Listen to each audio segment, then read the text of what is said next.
Alors, il se passe quelque chose de gros dans l'écosystème Solana en ce moment. Tout le monde ne parle que de ça. Le téléphone Seeker et un fameux nouveau jeton. Donc pour tous ceux qui ont mis la main sur un Seeker, c'est le moment d'écouter attentivement. Parce qu'aujourd'hui, on va plonger dans le suivi d'activité et voir comment ça pourrait bien être la clé pour débloquer de futures récompenses.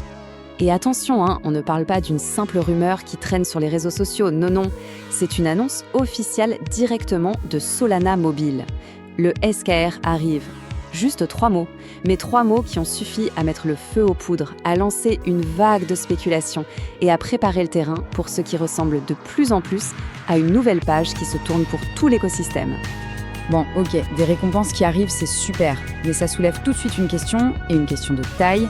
Comment on fait pour que ces récompenses aillent aux bonnes personnes, aux vrais utilisateurs, aux membres engagés de la communauté, et pas, disons, aux bots ou aux spéculateurs qui sont juste là pour exploiter le système. C'est vraiment le défi majeur auquel Solana Mobile a dû faire face. Alors, pour bien comprendre la solution qu'ils ont mise en place, il faut d'abord faire un petit pas en arrière et regarder la vision d'ensemble. Parce que, soyons clairs, le jeton SKR, ce n'est pas juste un airdrop balancé comme ça. Pas du tout. C'est en fait une pièce maîtresse d'un plan beaucoup plus grand, la création d'une véritable économie mobile entièrement décentralisée. Et au cœur de cette grande vision, il y a cette idée de cercle vertueux économique. L'objectif, tel que l'a expliqué le directeur général de Solana Mobile, est finalement assez simple. Il s'agit de créer un écosystème où le jeton SKR va récompenser 2 types d'acteurs. D'un côté, les développeurs qui créent les applications, et de l'autre, les utilisateurs qui, les utilisent vraiment. C'est une sorte de boucle, si on veut, penser pour que la croissance s'auto-alimente. Ok, la vision est là, mais comment on passe de l'idée à la pratique ? C'est précisément là qu'entre en jeu le fameux suivi d'activité Seeker. C'est la réponse de Solana Mobile au problème de distribution juste et équitable. C'est un outil intégré directement dans le portefeuille SeedVault, dont le seul but est de mesurer l'engagement réel, j'insiste, pour être sûr que les récompenses aillent bien à ceux qui participent activement à l'écosystème.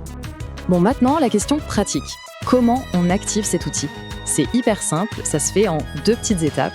Et c'est vraiment crucial de le faire parce que sinon, l'onglet d'activité, il n'apparaît tout simplement pas. Allez, on y va. Première étape, il faut aller dans les paramètres du téléphone. Là, on cherche Solana Mobile et on active l'option Usage et diagnostic. Ça, c'est ce qui va permettre la collecte des données. Deuxième étape, ça se passe dans le portefeuille SeedVault. Là, il faut vérifier que le compte actif est bien celui qui détient le jeton Genesis Seeker. Si l'une de ces 2 conditions n'est pas remplie, le suivi ne s'activera pas. Voilà, une fois que c'est activé, le tracker se met au travail et il va mesurer l'engagement en se basant sur 3 grands piliers. C'est super important de bien les comprendre parce que c'est ça qui va permettre de suivre sa progression et de participer de la manière la plus efficace possible. Alors, premier pilier, l'activité on-chain. Ça va suivre tout ce qui se passe directement sur la blockchain, les swaps, le staking, les interactions DeFi, les mines de NFT, tout ça. C'est mis à jour 1 fois par jour. Ensuite, on a l'exploration de dApps. Là, ça va regarder la découverte, l'installation et l'utilisation des dApps. Et le troisième, c'est l'utilisation quotidienne, pour mesurer à quel point le Seeker est intégré dans les habitudes de tous les jours. Et point super important pour ces 2 dernières catégories, le rafraîchissement est beaucoup plus fréquent toutes les 20 à 30 minutes. Mais le point vraiment crucial à retenir ici, c'est la différence de temporalité. Pour l'activité on-chain, on regarde sur une période de 30 jours glissants. L'idée, c'est de valoriser un engagement sur le long terme. Par contre, pour l'utilisation des dApps et l'usage quotidien, le suivi se fait sur une base hebdomadaire, du lundi au dimanche. L'objectif derrière ça est limpide. Encourager la mise en place d'habitudes régulières, semaine après semaine. Ok, maintenant qu'on a bien compris la mécanique, passons à la stratégie. Comment faire concrètement pour maximiser son score d'activité dans ces 3 catégories ? Voilà quelques pistes, quelques conseils tirés des sources officielles. Et il y a de quoi s'occuper. Le dApp Store de Solana, ce n'est pas un terrain vague, bien au contraire. On parle de plus de 150 applications uniques déjà disponibles et il y en a des nouvelles qui débarquent tout le temps. Donc l'exploration, ce n'est pas juste une option, c'est vraiment ce qui est encouragé. Alors, voilà un petit plan d'action à mettre en place. D'abord, visiter régulièrement le dApp Store, être curieux. Ensuite, et c'est très important, toujours bien penser à connecter son portefeuille Seeker à chaque application. Faire aussi quelques transactions de temps en temps, même des petites, pour maintenir son activité on-chain. D'ailleurs, petite astuce, il semblerait que le simple fait de staker du sol puisse compter comme une activité quotidienne. Et enfin, le plus simple, utiliser le téléphone pour les tâches de tous les jours, même non crypto. Ça va booster le pilier de l'utilisation quotidienne. Mais il est important de prendre un peu de hauteur. Parce que tout ce système de suivi, en réalité, ce n'est pas juste un gadget pour distribuer un airdrop. Ça révèle une philosophie beaucoup plus profonde sur la meilleure façon de construire une communauté dans le Web 3. Et il y a une phrase qui résume absolument tout.